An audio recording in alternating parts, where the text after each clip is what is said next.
When they would get a good freak on there, he knew the buttons to push to get exactly what you wanted for a Howard Stern episode. Right after that, a fine honey walks up to us. Hey, could you put me in your next song? Damn! What's a dance? Uh-oh. Uh-oh.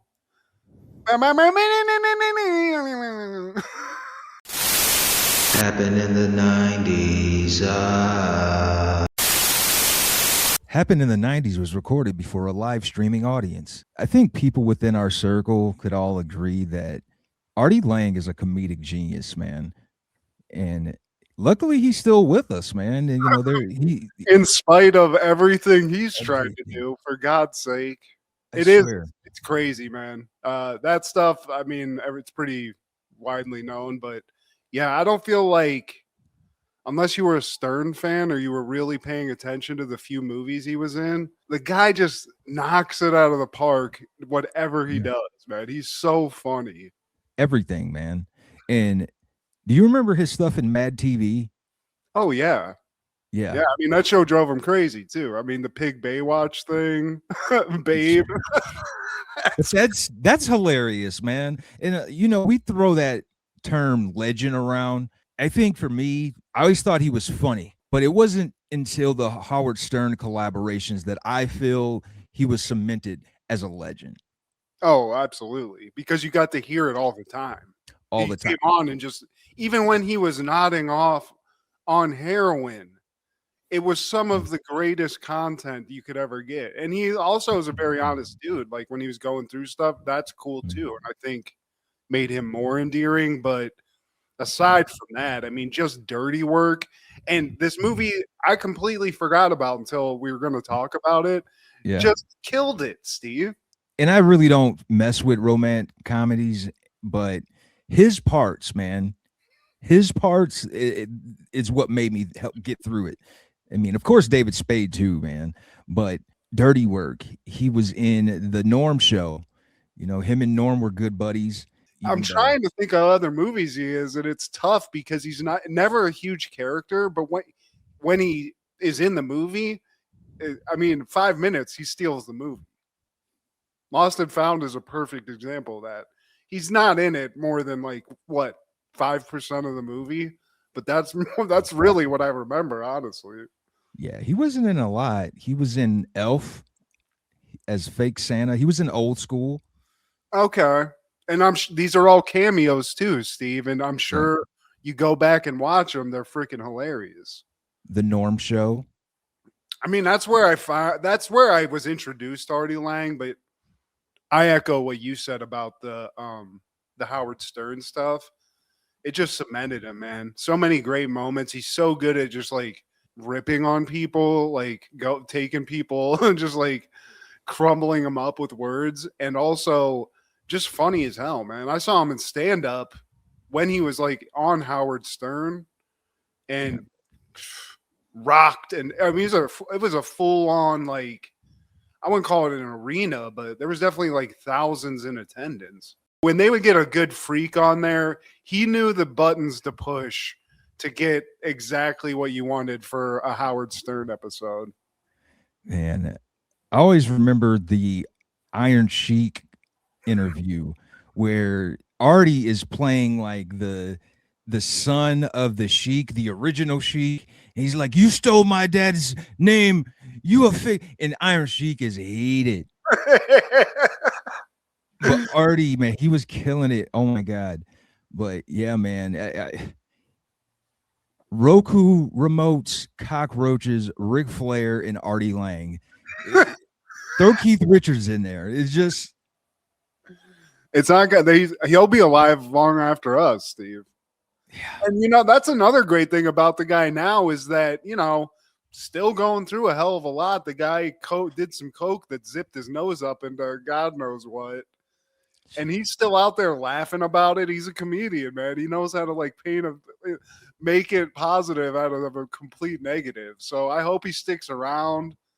He's definitely one of the most respected comedians, I think, by comedians.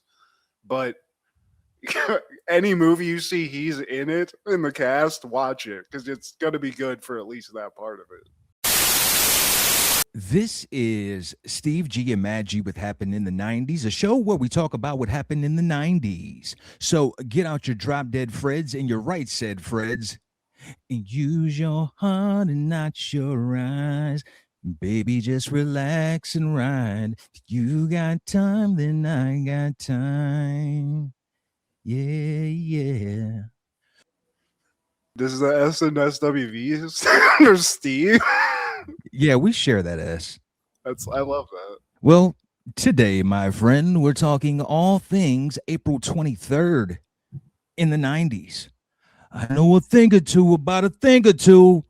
Starting off in 1992, Different World is airing season 5, episode 22, Love Taps.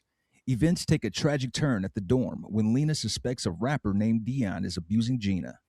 In a very special episode, Steve. Very special. I feel like A Different World really tackled a lot of special episodes. You know, there's some shows that did a lot, but they were kind of built for that as well, I feel like. Hey, that's what made it must-see TV. Not a fun episode, Steve. This is not a lot of laughs in this.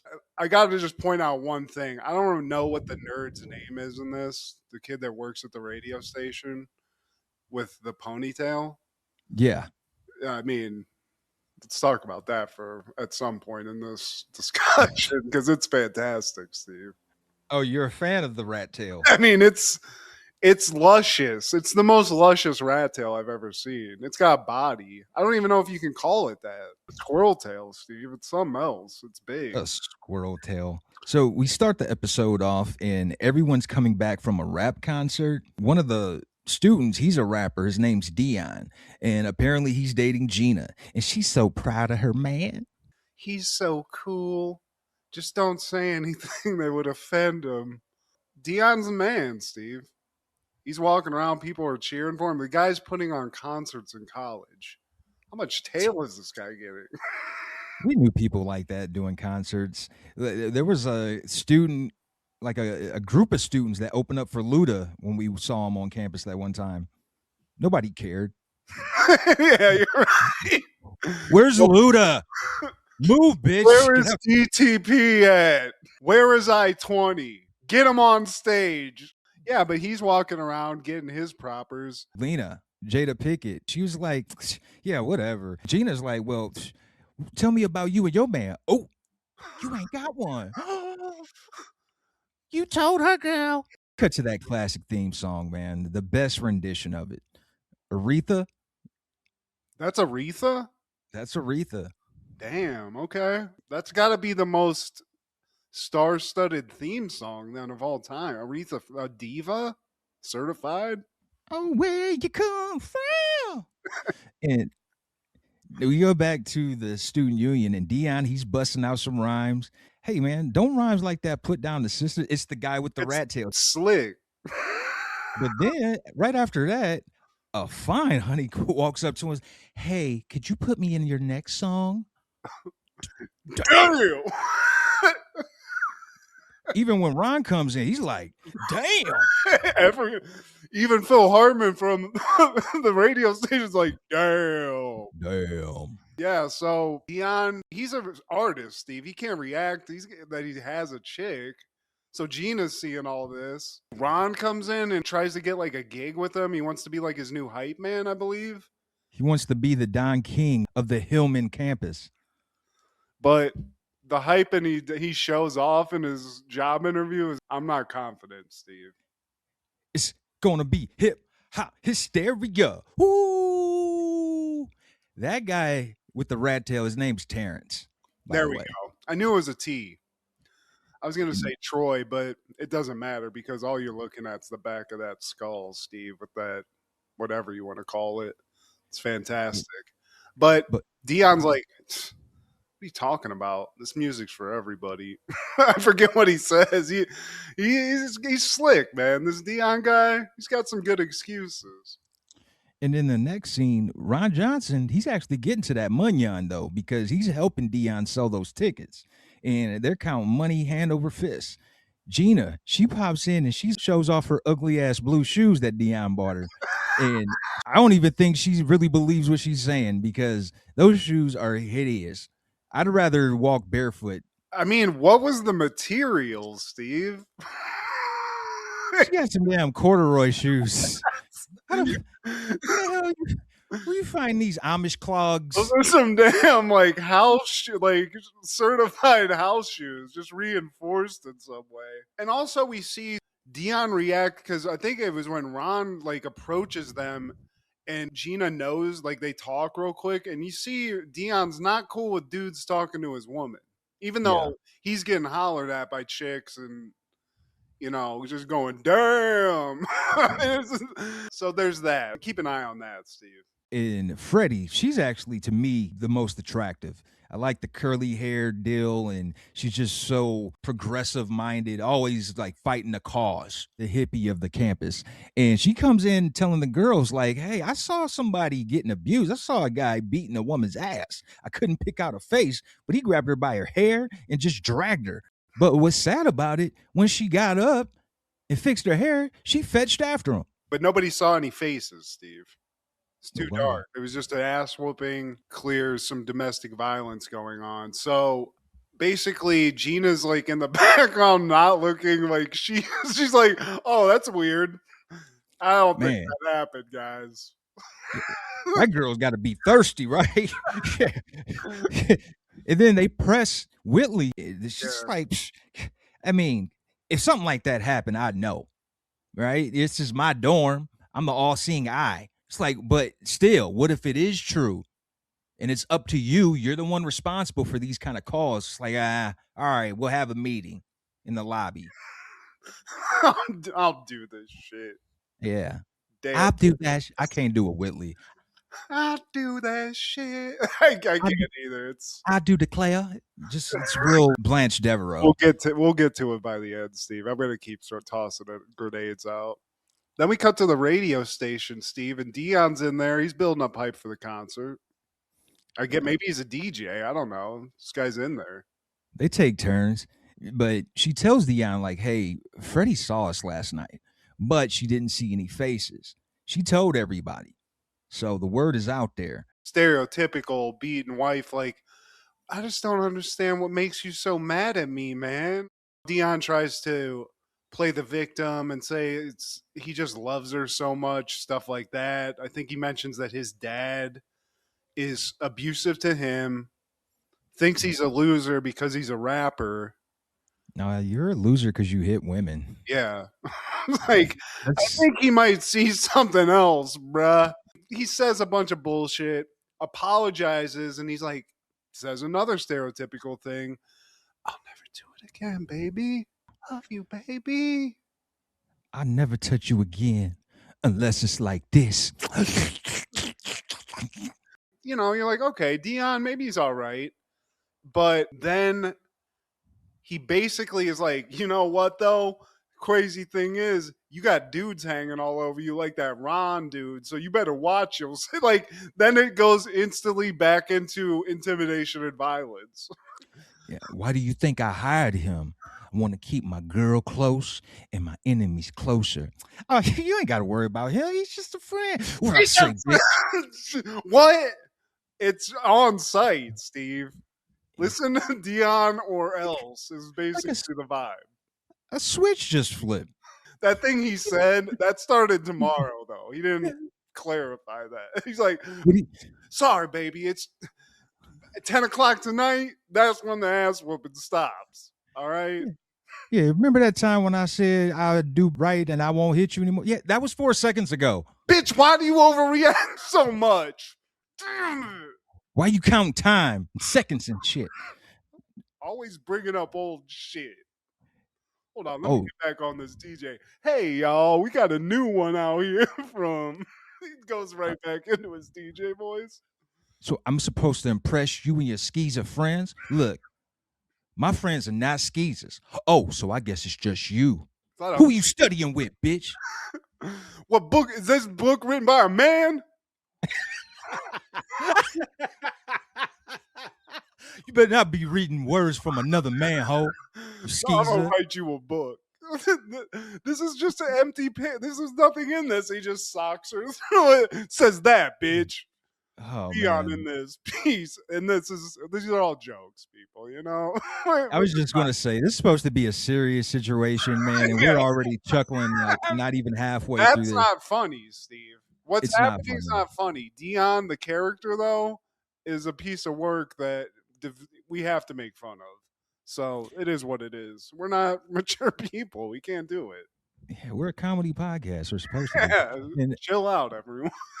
now they're having their women meeting and they're just telling them the basics, reach out if you're in danger, SOS, call one of us, we'll come in and strengthen numbers, all of that. We'll bring in 6, put some fists on them. But then Gina shows up. Lena is like kind of like looking over. Notice there's some injuries here, Steve. We're noticing a few bumps and bruises. Yeah, she's trying to hide it, but soon we see that she's got a shiner on her face. And she's lying about the reason why. It's like, I was about to scrap in and, I ran into my desk, fell into my desk. Yeah. Damn. What's that desk made out of oak? I don't know. That desk has a knuckle shape to it, but okay. Very vague, very defensive explanation of what goes on. Then Lena's like, kind of puts 2 and 2 together, like, wait, are you the chick that they were talking about in that meeting? Like, was that you? You know I don't go outside like that. Oh, so you don't mind if I ask Dion? You don't think he'd have a problem telling me, would you? Look, Gina, you're in trouble. This isn't nobody's business. I told you, I bumped into a knuckle-shaped table. That's it. Yeah. Completely perfect explanation to this. Gina goes off, is like, I'm out of here. Now she comes into the student union wearing shades. She comes up to Lena, because I guess Lena, she works in the cafeteria. They're having a back and forth to the point where Gina tells her, I don't need your steak, your advice, or your funky attitude. And then she walks off. Kim, she sees this. She's like, what was that all about? She basically comes clean. Lena tells her everything that's been going on. Remember what Freddie talked about? Yeah, that's them. Yeah, and then Dwayne and Ron show up, and they find out the same thing. I can't believe I promoted that punk. Dude, shout out to Ron, though. A lot of good Rons. We know a good Ron, too. Shout out Ron. Yeah, man. But, this dude is straight up on business, which I like to see in a show. No, they're not like, hey, let's see what's going on. He's like, no, let me go just check this dude real quick. Even though he's a good foot shorter than Dion, to be honest. Standing on business. I hear you get off on beating sisters. Says who? Oh, man, you just going off he say, she say. Well, the little one, she's mad because I won't give her any play. And what's the other one's name? Kim? She just mad because I wouldn't give her any play. Soft ass, little ass, leprechaun ass. Man, I'm out of here, man. She like the big long dicks. Gets me every time. Let's see how you do against a man. Yeah, so Ron will throw down. And shout out to Ron, dude. Also, shout out, because I think they're bringing this back. Ron's in, so we're going to get more Ron at some point, maybe in the future, Steve. But back to this time, we go back to the radio station. Freddie confronts Dion when he comes in to start the show. She's like, look, dude, you're not going to get away with this shit. Like, the word's out, Steve. And Terrence, you should be careful about the company you keep. So she leaves, and Terrence is like, hey, man, is what everyone's saying true? Like, did you really beat the brakes out of Gina? Come on, man. You ever hit a woman? Well, when I was 9, I hit my cousin. That's because she kissed me. Look, man, growing up, I've learned one thing. Whatever happens between a man and a woman, that's between that man and that woman. I went over to try to save a chick getting her ass whooped. I almost got arrested. He says some bullshit story like that. And then he's like, Sean Connery's my favorite actor. And he tells me I can slap a woman whenever I want. Like a pimp. Smack the hole. Sometimes you just gotta slap a chick. Don't listen to him, Dion. You're the man now, dog. We're so horrible. We're terrible people, Steve. It's all right. Whitley now, she wants to talk to Gina. When she's confronted, Gina's like, Lena, I already know. That's who told you, right? G.I. Jane 2, bitch. And I don't know. Look, it's not what you think. Dion is the sweetest, most caring man I've ever been with. And I know I love him and I don't want to break up with him. But he loves me. Whitley is, used to be the airhead, Steve. Now she's like giving on the soundest of advice. And she's like, you're making a big ass mistake if you think that dude's going to change. You should not sacrifice yourself for this bullshit violent relationship that you're in. I think Dion's supposed to be calling me soon. I can't miss any of his calls or he'll powerbomb me. But he raises edge me because I didn't give him the temperature on the TV dinner was off. He choke slammed me into the kitchen table. God, man. So now back to the student union, and Gina's talking to Mr. Gaines. He always has sound advice. He's like the Wilson or Mr. Feeney of this Hillman universe. And he tells her a story about his cousin. She always said, I don't believe my husband loves me if he doesn't hit me once a week. Well, one time her husband loved her to death, and we buried her last year. Think about that. And as soon as he says that and leaves, Dion comes in and just tries to get a public confrontation going, which not a great optic to pull when you're the known wife beater on campus, Steve. To walk in and be like, yo, bitch, let's go in the corner and let me talk to you real quick. Especially when you're strong arming her in the student union. Like, no, I totally don't beat women. Come here, bitch.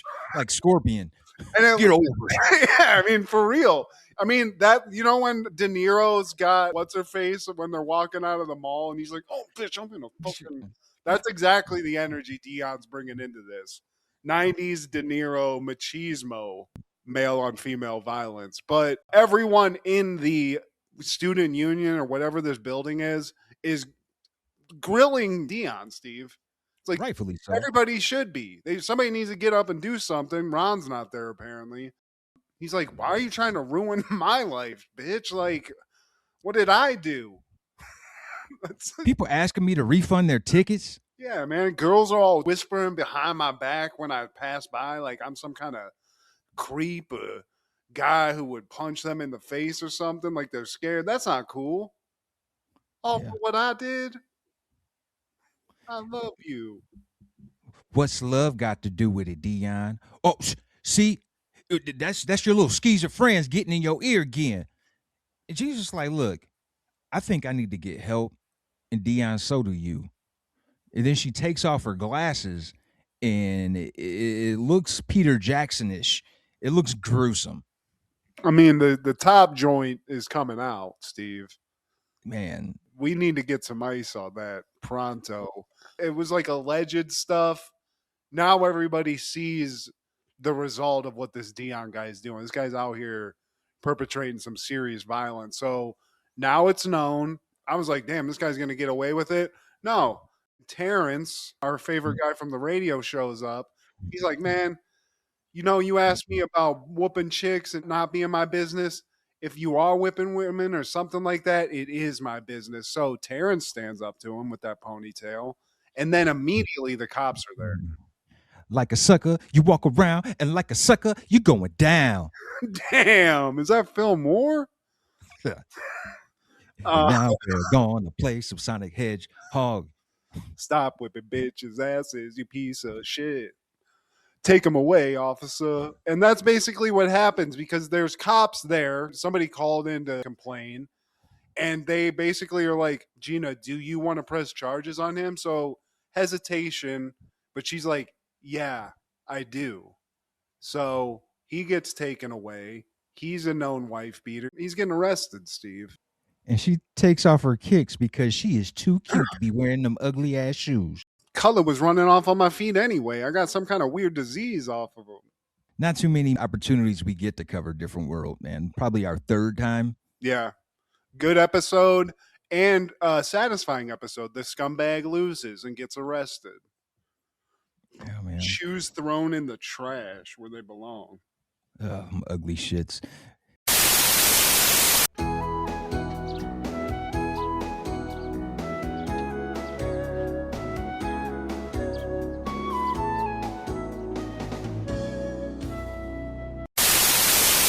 But that following year, 1993, The Dark Half premieres. A writer's fictional alter ego wants to take over his life at any price. Directed by George A. Romero, starring Timothy Hutton, Amy Madigan, Julie Harris, and Michael Rooker. Hell yeah.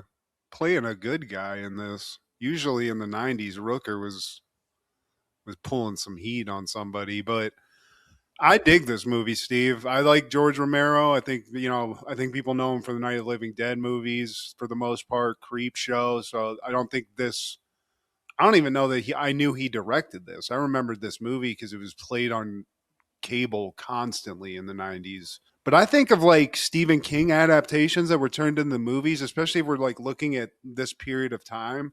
This is actually a pretty quality movie, man. It wasn't bad. It was different. Yeah, there was a similar movie that Johnny Depp made called Secret Window. That's kind of the same thing where a writer, like his character sort of comes to life. This is more, it's not like surreal in any way. It's like literally his character comes to life. It's the I didn't same. like that movie. You didn't like that movie? I It actually was hated all that right. movie. It was fine. It's not as good as this. Yeah. Just similar. I almost think that they pulled from the same book, but I dug it. This guy who's the main character, Timothy Hutton. yeah, he's cool in it. He plays two like a Jekyll and Hyde type dude, so he gets to play like this villain that comes to life. You know that's the same guy from The Temp, and you hated on him then. Well, he's good in this, Steve. Yeah, I'm sorry, Look at you. Drew. Look at being balanced. I actually have something else to say about another person I hate on a lot later, but he's good in this. Rooker's good in this. Rooker's character is actually, he's a guy, like a character in multiple movies that comes up because this is in the Stephen King universe. A lot of birds, Steve. A lot of A lot birds. of birds. I don't know if that's a Hitchcock inspiration. I don't know, but all in all, I think like when you're looking at 90s, like especially Stephen King adaptations, there was a lot of stuff like straight to TV. And I Yeah. feel like that maybe was this too, or maybe not, but I don't know, man. I'll give this like a solid 7 out of 10 if I'm rating it. On that same day in 93, This Boy's Life premieres. The story about the relationship between a rebellious 1950s teenager and his abusive stepfather, based on the memoirs of writer and literature professor Tobias Wolff. Directed by Michael Coton Jones, starring Robert De Niro, Ellen Barkin, and Leonardo DiCaprio. Great. Another movie about a dude whooping on somebody weaker than him. Great. Not a fun watch, but I gotta say, man, De Niro plays a great this. We were talking about him almost whooping on Melanie in the parking lot. Same energy here. So that might be the same character, younger. It's worse energy. He's pretty sinister. He played Lewis. He was a oaf. He was just like, he didn't know any better, man. He was a convict, probably read on a third grade level. But this guy, he doesn't fight fair. He's actually abusing this child. He's a mean son of a bitch, and he just has it out for this kid. Maybe all kids, I don't know, but yeah, man. And the famous mustard scene where Leo opens a fresh can of mustard. This guy is looking at the old can like, there's still some mustard in this. And I got to admit, I've thought that times when my wife throws out peanut butter or whatnot, but never taken it to this physical level, Steve. Because then and it's always that. He'll come in, he'll be like, oh, hey, nice day, isn't it? Did you steal my fucking car, you little piece of... And they start two-piecing Leo, Steve. Yeah, he's beefing about some toothpaste, beefing about his ice cream. Did you eat the last scoop, you little piece of... I mean, dude.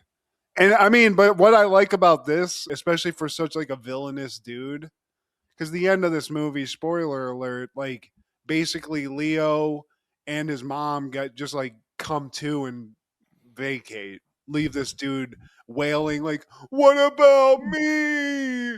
What about Dwight? And he's such a bitch, dude. And which shows like that's why a dude beats on a kid, because he's a little bitch. I will say, though, great performances by everyone, man. Robert De Niro, he was convincing as a scumbag. And Leo, his character you really fell for him because he was just proud of his environment. You know, it's never fun when your parents divorce. And this was the 1950s when getting a divorce was shunned upon. You were given the scarlet letter. And it was even harder for the women compared to the men. You know, you're looked at as kind of a Jezebel, a house wrecker, if you will. Which is why when De Niro comes in, he's like accepted and almost like given too much authority immediately, because doesn't he just like say like, yeah, I'm going to take this kid for a couple of months or whatever to see if this is going to work out, like, and just gets him alone and just starts whooping the shit out of him. Steve, this has got to be a nightmare if you're a possible stepchild. Like, this would be a nightmare. Yeah, well, not too long after they get married, she wants to do missionary so she can look at each other in the eyes. And he's like, no, you're only going to get it from the side or doggy style. That's it. I don't like when women look at me longingly. Yeah. Makes me want to punch a kid. That scene was tough to watch, man. But like I said, great performances. And like the physicality in this movie too, because there's a couple of times where like De Niro, and because you know he's whooping on him, Leo starts fighting back, and there's some straight like crazy fight scenes in this movie that you couldn't tell me if it wasn't real, dude. It looked crazy as hell. So yeah, dude, and there's a reason. Like, I feel like this is one of the things that started showing you that Leonardo DiCaprio was a real, like, had some real freaking chops. On that same day in 93, Who's the Man premieres. The two worst barbers in Harlem become cops, while a real estate developer forces people out of Harlem. Directed by Ted Demme, starring Dr. Dre, Ed Lover, and Ice-T, amongst others. We could go down the list, Steve, but it's long and filled with MTV celebs too. Yeah. Dr. Dre and Ed Lover called all their friends in hip hop and at MTV. I mean, Colin Quinn's in it, Load Dogg's in it. Run DMC. Dennis Leary was the other MTV celebrity I was thinking of. Dennis Leary's great in this movie. Ken Ober, the original host of Remote Control. It's got so many rappers. KRS-One, like I said, Ice-T, Guru's in it. It's got Criss Cross in it. Busta Rhymes is in it. Bushwick Bill's in it. Naughty by Nature's in it. Cypress Hill's in it. Bernie Mac. Salt and Pepper. Bernie Mac. Titties! I wouldn't let that brother cut my grass. It's a great 90s movie. I'm not going to say this is the best movie, but you can just watch it for the cameos. You know, House of Pain, Heavy D. At one point has these two at gunpoint. Rappers galore in it. Dennis Leary having a stroke multiple times because he hates fucking Dr. Dre so much. It's great. Yeah, they basically just let Dennis Leary be Dennis Leary. Also, Ted Demme, he's the nephew of, is it Jonathan Demme? Yeah, and he passed away. Both of them are no longer with us, but Ted Demme, man, he actually passed from a heart attack playing basketball, and they found cocaine in his system, bro. Like, who does the powder and decide, hey, man, let's play some pickup ball? You're basically like fighting the devil at this point. Damn, you coming in hot on a pickup game. Some coked up guy shows up just, let's play some ball, guys. Like, that's intense. That's not a great idea. But I can follow logic, dude. You take a GW chalker to the face. Yeah. You gotta move around. Why not? Pick up a basketball or maybe not. Yeah, like, probably not basketball. But I was excited just to see all these rappers, man. You know, growing up in this era in the 90s, I think we were all MTV kids for one reason or another, whether it's the music videos or the original content, the Beavis and Butthead, Yo MTV raps, and Ed Lover and Dr. Dre. They were a staple in the afternoons in the 90s, man. Get out of school, man, and it's always an interview with a poppin' rapper. They help bring hip-hop to a national audience, made it more mainstream. And going to the theater, I never forget this. I went to see this at Franklin Park Mall with my Aunt Stacy. And I'm 9 years old. And luckily, man, I can't believe I still have this in my possession. But after we watched the movie, we went to, I think it was Foot Locker, and she bought me this Jordan hat. I still have it, bro. Damn. Still have it, dude. Hold on to that for the rest of your life, Steve.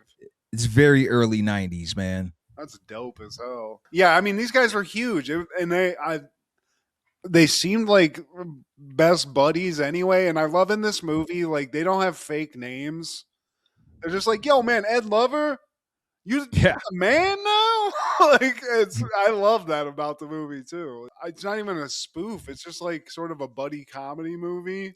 Slapsticky. Yeah, you know, and I dig it, man. And I got to get because I don't usually like Dennis Leary either, especially just like in general now. But this was hilarious, man. It was like the little that Dennis Leary. Okay, Hey, that's what made him be known. Well, that and hacking Bill Hicks jokes. But yeah, man, shout out to Who's the Man.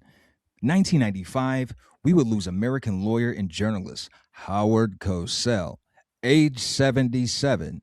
here I go down for the count. That's not a good Howard Cosell. It used to be way better, Steve. I haven't thought of Howard Cosell in a long time. Shout out. One of the Sitting here. OG celebrity sports analysts, sportscasters.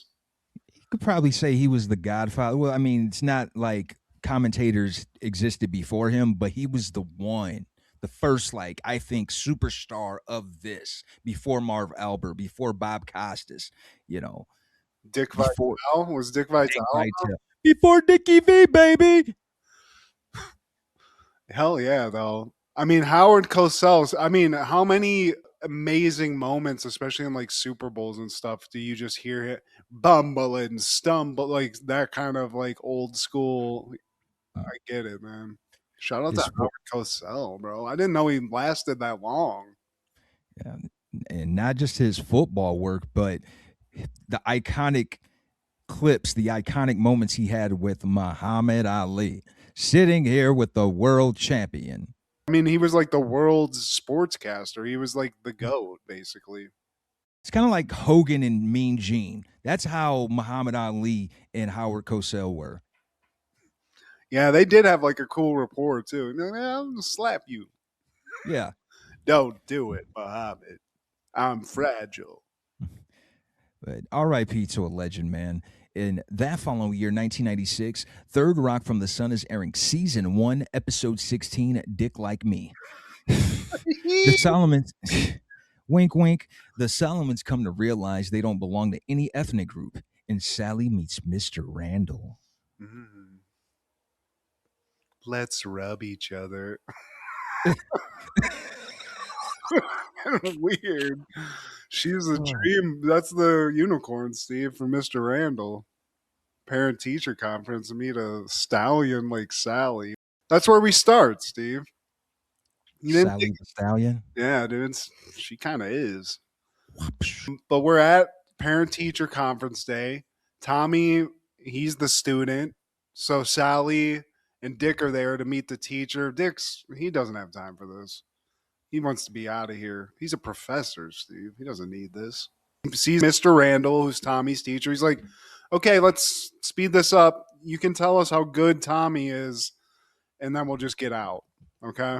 Because that's, I already know that's what's going to happen. But Mr. Randall's like, no, actually, Tommy, he's having a little bit of trouble right now. He's not fitting in. Sally don't even care about any of this. Look, this isn't a Mr. and Mrs. thing. I'm Sally. I'm a girl, and totally single. And,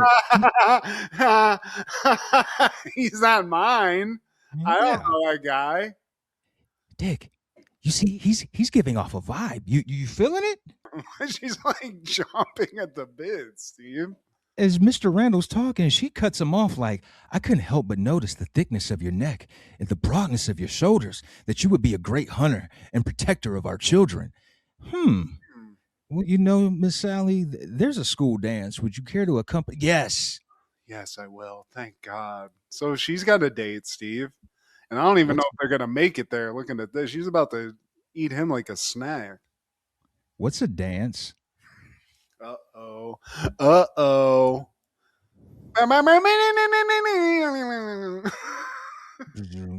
Down. Next scene, we see Sally. She's asking Harry about dancing. Harry, do you know how to dance? Oh, I have no idea. Let's try. I think it's a built-in function. And he's got it, Steve. He's got the He's grooving. Yeah, better than Elaine Bennis. Yeah, but Sally, she's not getting it, Steve. I don't know Oh that man, she's ever actually used her hips in this way. you suck. And then we cut into the living room, and Dick's asking Tommy about what's going on. Teacher says you're not fitting in. What's going on here, man? I mean, it's like you're an alien or something. It's just that everybody at school is something extra. You know, African American, Asian American. What are we?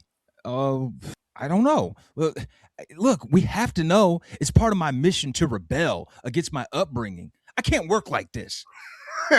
Dick's like, this doesn't make any sense. But he's like, I'm going to ask around. I'm going to see what the best thing is to be. And I'm going to get back to you. Tell people we're Carbo Americans.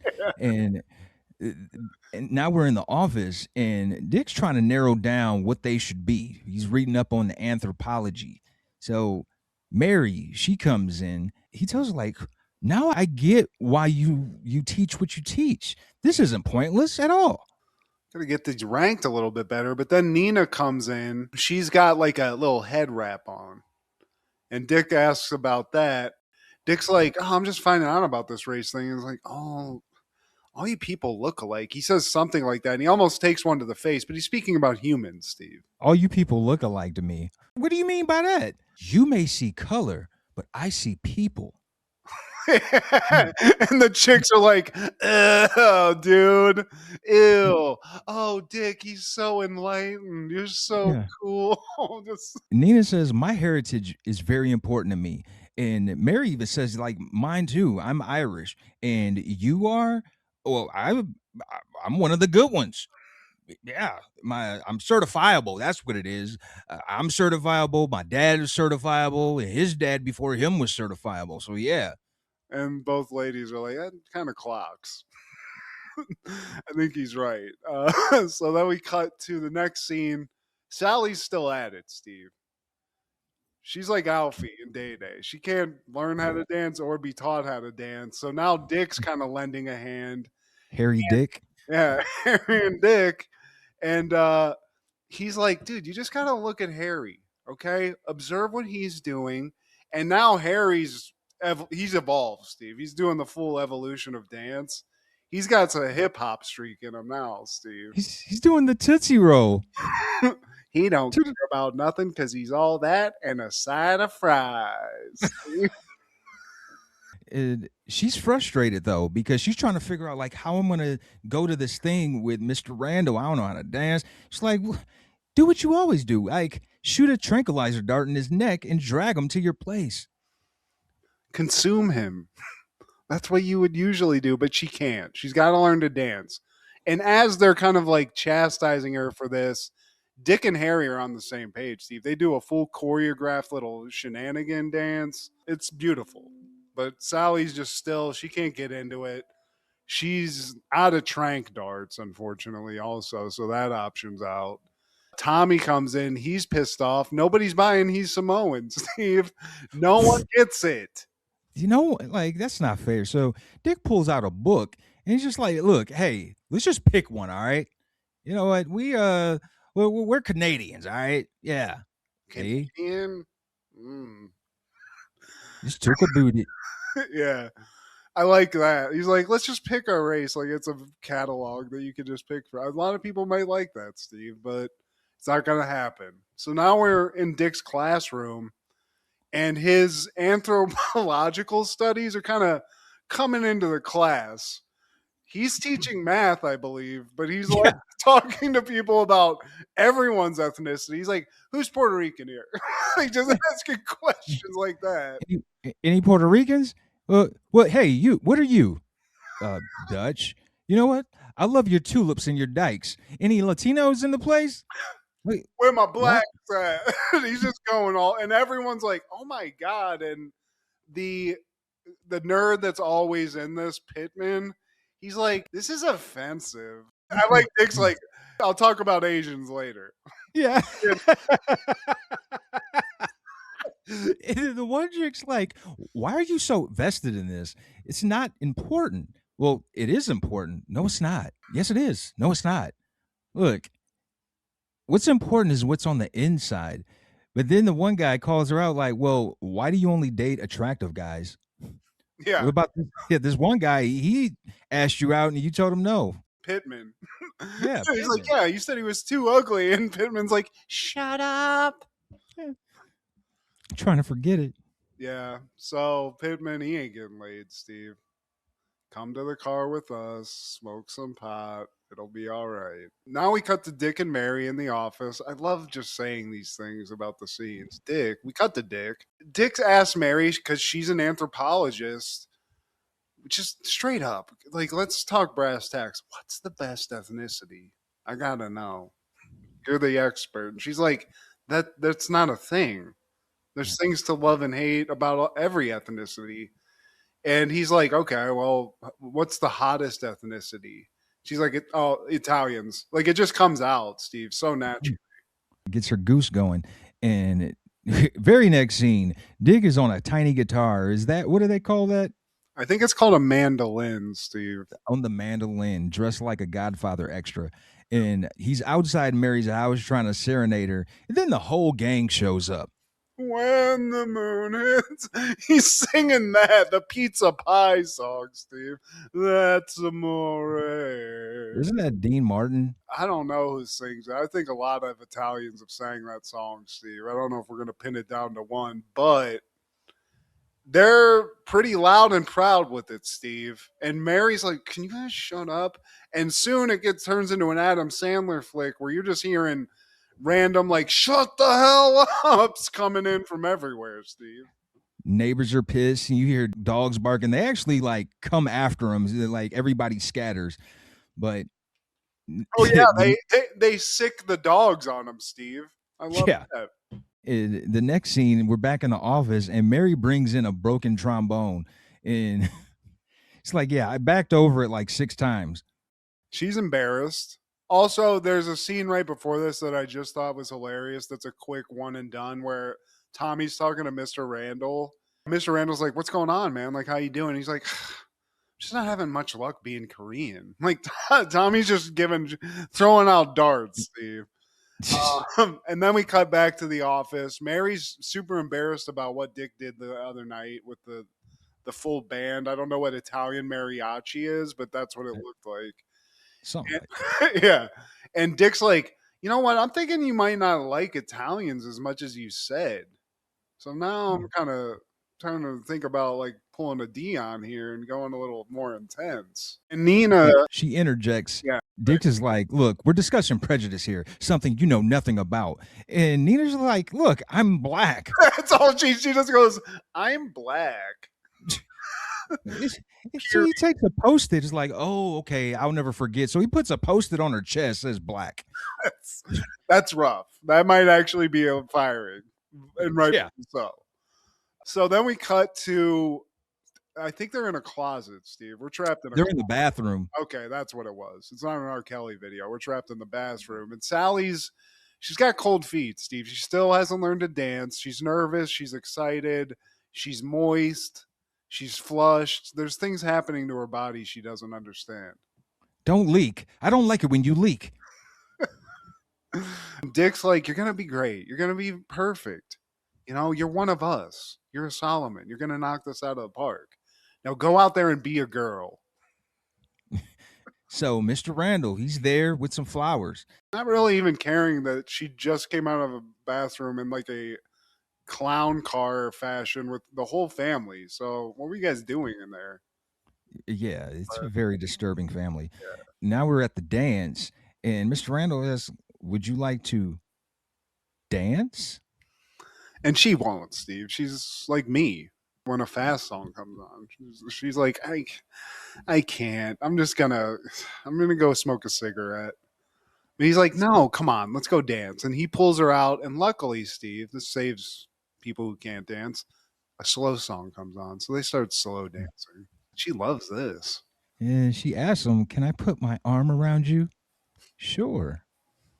Can I put my head on your shoulder? Sure. Can I put my hand in your pocket?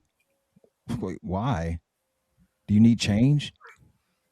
I need to change my panty. Do you mind if I turn around? Hell yeah, this is good. This is getting good now, Mr. Randall. I don't want to put you on the spot, but if I don't kiss you, my head's going to explode. And they just start making out in front of kids, Steve. In front of kids. I think that would be a firing, Mr. Randall. Yeah, I think everybody's getting. There's not really a lot of responsible adults here, but Mr. Randall's definitely going to get some alien puss tonight, Steve. And also crazy because doesn't Newman also get Sally? So Later. the taste, she must just be a chubby chaser, I guess. Yeah. Well, I mean, Mr. Randall's not chubby. No, but I'm Well, saying like he turned yeah. her into one. She's like, I need more cushion. Newman turned her out. And now we cut to Tommy, and now he's a black blues musician. This family sucks. I'm black and I have the blues. Dude can wail though. Shout out to Tommy for just learning the blues pretty quickly. So, you know, John Cena Jr. yeah, you can't even see him, Steve. He's making a lot of racket, which attracts the attention of Miss Dubcheck or Dubcheck. I forget how to say her name. Now she's in the mix. And they're like, well, what are you? And she's a mutt, Steve. Like She's a a lot of mutt. white people. She's just a mutt, which isn't very helpful to them. But she's like, well, I mean, clearly you guys are Jewish. Like she basically says that because she's a racist too. And she's like, well, your name's Solomon. So I know a Jew when I see one. I'm throwing some hard J's around here, but Yeah. you know, they don't care. And now they're actually thrilled. Dick's like, oh, Jewish? Of Yeah. course. And Tommy's even cool with that because they're still a minority, Steve. I guess. Chicks dig minorities. Yeah, they're into it. Mazel tov. He's grateful, Steve. He's grateful to finally have found his people. I forget, like Tommy says something or somebody says something about their boyfriend or girlfriend. He's like, are they Jewish? Yeah, that's when they're on the rooftop because Sally, she's telling him about the night they had. You know, everything was perfect. He liked my kissing, except the spitting, biting. But he's kind, intelligent, and sweet. But is he Jewish? Is he Jewish? Mm-hmm. Mazel tov. This show has never disappointed, Steve. Never. Third Rock from the Sun, go out and watch it. Get some dick in your life. Hairy dick. Also in 1996, SWV would release New Beginning. 'Cause you're the one for me when you need. What was the song that I dug in this? Soul Intact, Steve. The last one. This isn't the one with Right Here. Oh, though that's the banger, one. Steve. That's the banger of all bangers. But I was listening to this running errands today, getting high. I dug it. Maybe I got a thing for SWV. And which is your favorite, Steve? The one at the top of the picture, is it Lily? Well, one of them is married to Eddie George. Oh. It's the one in the middle. Well, so I'm not insulting Mr. George, especially in Columbus, Ohio. I would not dare. But whoever whichever of SWV is the girl in the front of this album with the white little joint shirt or whatever jacket, she got a big ass head just like me. Love it. But good album, Steve. You brought me to the SWV party through this show. So obviously I have my heart's in the album of that song I was talking about. I mean, it's got a Michael Jackson sample in it, for God's sake. Upper echelon girl, like 90s girl group right here. It's TLC, SWV, In Vogue, and you could probably say Escape. That's at least for me, my Mount Rushmore of 90s R&B girl groups, because Destiny Child didn't really come to fruition until the late 90s, but those other girls, they held it down the whole decade. 1999, Existence premieres. A game designer on the run from assassins must play their latest virtual reality creation with a marketing trainee to determine if the game has been damaged. Directed by David Cronenberg, starring Jennifer Jason Leigh, Jude Law, Ian Holm, Don McKellar, Callum Keith, Sarah Polley, Christopher Eccleston, and Willem Dafoe. Weird movie, Steve. like a Cronenberg flick is always. Yeah, this guy has got some issues. The He's- weird like images he has of like biological things comes Yeah, up a lot. Especially this one is just in your face, Steve. They're not really even trying to hide it. and it's gross. They're fingering holes. They're putting fleshy looking umbilical cords in holes, and there's other things. It's crazy. This is my statement on this movie that if I was in this world, I'm not playing a video game where you have to get a spinal injection hole put in to plug in some kind of weird fetus into your back. I'm out. Dude, I already have yeah. $600 for a PS5. I'm out with outpatient surgery. I'm out, Steve. I couldn't get past that part. You could tell me, man, the new Grand Theft Auto, when it comes out, the only way you could play is if you inject it in your spine. It's like, oh, pass. Yeah, Think I might be done with video games. go back to 1. Maybe I'll try 1, 2, and 3 again and avoid. I'll wait till they get past that. Yeah. There's got to be a hack somewhere. But yeah, bizarre. Love seeing Ian Holm, the Bilbo Baggins from Lord of the Rings in this. Love seeing Willem Dafoe in this. Don't love seeing all the weird fingering, all the fleshy stuff. The gristle gun was gross. Yeah. And Ugh. basically what's going on is Jennifer Jason Leigh is some sort of video game designer who's so good at her job. There's people trying to kill her because they think that this virtual reality stuff is going to like be a negative on society. So she's being protected. Jude Law is like also getting involved in the game. Like they have to fix the game, test the game. I don't know. It's confusing, Steve. It's a Cronenberg flick. A lot of fingering of holes if you're into that. If I'm watching a virtual reality movie, I'm watching Virtuosity, Steve, with Denzel. Or even Johnny Mnemonic. Also in 99, Lost and Found premieres. In order to impress his beautiful French neighbor, Dylan Ramsey dognaps her pet Pooch so he can return him and become a hero. Unfortunately, things do not work out as planned. Directed by Jeff Pollack, starring David Spade, Sophie Marceau, Patrick Bruhl, Artie Lange, Mitchell Whitfield, and Martin Sheen. I don't know. I was like, is that Sheen? That's random. Yeah, it was very random. But Steve, this movie's way better than it has any business being. That's all I got to say. I watched it last night. I remembered watching it and renting it and saying the same thing. Usually I like my David Spade comedy with a Chris Farley entree.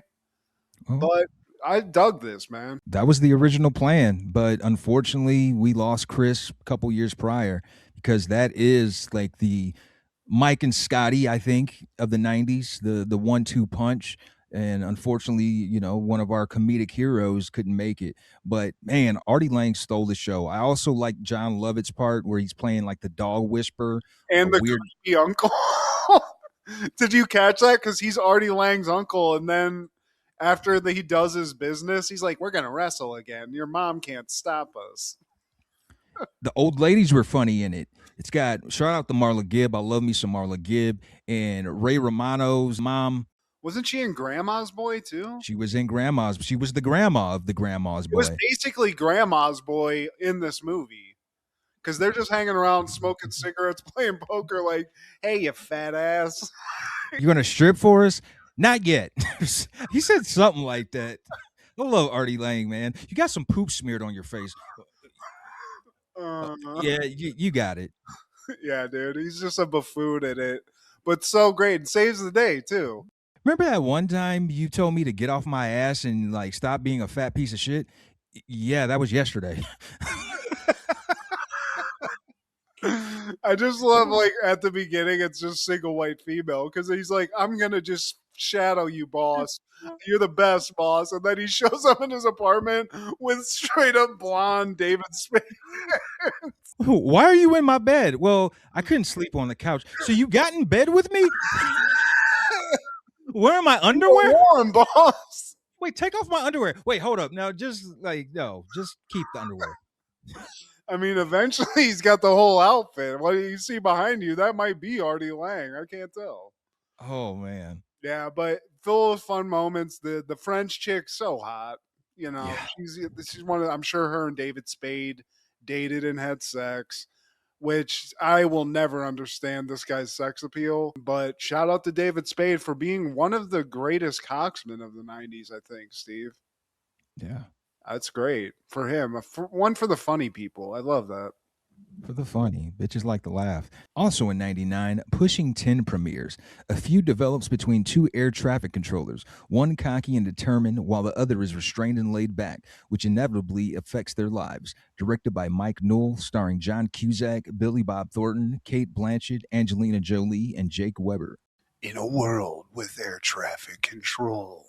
I love the idea of just a bad boy, like rock star air traffic controller that's just got a hot piece of ass. Dude, reading the storyline, I was like, man, I was kind of apprehensive about watching it, but like, I actually enjoyed it, man. Billy Bob and then Angelina Jolie. 90s Angelina Jolie. This is it. This is straight up. I get it. This is where Billy Bob fell in love too, and they started wearing each other's blood on their necks. If I was him, this would be my favorite movie because of that. Like, yes. Are you serious? Wait, she's going to be my girlfriend? You know, he showed up like when they cast her because she was an unknown probably. And he's like, wait, that's okay. Yep. And she's just like a hooker the whole movie?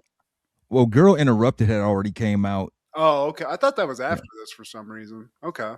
Yeah. Well, but still fantastic. Angelina, shout out. Even John Cusack, Steve. I rocks with John Cusack. I would think they would switch parts. John Cusack's usually the funny, like slick dude. And I guess he's played both, but I don't know. I guess an unlikely but good movie. Who would have thought a movie about air traffic control that's not like a crazy like Kurt Russell movie or something where they're like about to solve like a disaster. It's really just these guys like living this intense life, and Billy Bob's character is just kind of like the Obi-Wan to John Cusack. He's like, you gotta let go, brother. You know? Yeah. A lot of that kind of stuff. In a weird way, you know, Billy Bob, that's right up his wheelhouse, just playing a weird, eccentric character. Because when he gets there, everyone's just kind of like put off by him. John is like, hey, man, we're going to have some drinks and laughs and all of that after work. It's like, he doesn't even say anything. It's like, oh, all right, bro, you're face. Nonverbal. You see that piece of ace. I feel like this is a movie that people applaud because of like the dialogue and stuff, which is probably why it is a good movie, which is when you read the byline, you're like, there's no way. There's absolutely no way this is going to be good. Air traffic controllers? Yeah, sign me up. Who are the ad wizards who came up with this one? For real. Man, but yeah, dude, I actually enjoyed it. Will I watch it again? Probably not. If I got Tin in the title, I'm watching Tin Cup with Costner and Cheech, Steve, the golf movie. Yeah, I don't know. Beg to differ because I thought it was that at first. It's like, yeah, I don't know if I want to watch that. But yeah, it wasn't that. Like, you gotta go, Tin Cup. A movie about golf. Let me take the air traffic controllers, please. But what are the callbacks this week? I said it. We were talking earlier, but I'm getting very excited as a 90s person, as a 90s expert, I guess we can call ourselves at this point, Steve, that much like in the 90s, I feel like fighting games were competing against each other, namely Street Fighter 2 and Mortal Kombat. And we're getting to relive that in movie form because we're getting what I can only say is a dope-ass looking Street Fighter 2 movie that I'm very excited about. And Mortal Kombat 2, Steve. It's same year. In the same year. I don't remember what the timeline was for the movies in the 90s. I just was in love with both of them, but very excited, looking very positive, at least in what I'm seeing. And yeah, man, dig it. And clearly people like us are running things now, so don't fuck it up. That's it. How about you, Steve? Well, three things. 92 Cheers is airing Rebecca's Lover, Not. And this one stars Harvey Fierstein, where he plays her old bae from back in the day. And she's just so giddy about seeing an old friend, an old flame, that she's overlooking the fact that he's gay. Everybody else is calling it out, like, is anyone going to tell her? Or then eventually, like, he basically has to let her know up front, like, yeah, you didn't pick it apart. But yeah, I don't know. That was funny. And 96, Frasier's airing Police Story, and Jane Kasmerick, the mom from Malcolm in the Middle, pops up. She gives Frasier a ticket, and he's like, man, that girl's kind of hot. So he tracks her down because of his dad, Martin, and Jane Kasmerick ends up having a crush on his dad. He's like, dude, I'd kill myself if that ever happened. He basically says that too. He like catches him and has to just leave. He's like, okay, my life's over now. Yeah, where do we go from here? In 98, Seinfeld is airing The Frogger. George, he's just so gung-ho about no one beating his Frogger score that he actually tries to steal it from the arcade. And as he's doing that, he gets almost hit by a semi. And the semi hits the Frogger, throws shards of glass everywhere, landing on him. Typical George Costanza fashion, man. Just stumbling. Frogger! What was your arcade name, Steve, whenever you had to put it in high school? I think just my initials. Yeah. SDG. MTG. Shout out. If you see Narc anywhere in Northwest Ohio still, MTG's up there, I bet. It's in that vacated Pizza Hut somewhere. But please like, share, subscribe, and comment. Please tell your sister she's not the one for me. She's a skis. Check out Food Show Fanatics as well as Crushgasm every Wednesday with Kendra G, our guy Clark the Shark on the Podcastle, and Wrestling with Ronzilla on TikTok. This is Steve G and Matt G with Happened in the 90s. Matt was the fat kid, Steve was the black kid. Life wasn't always great, but you know what was? The 90s. Happened in the 90s. Yeah. It happened in the 90s,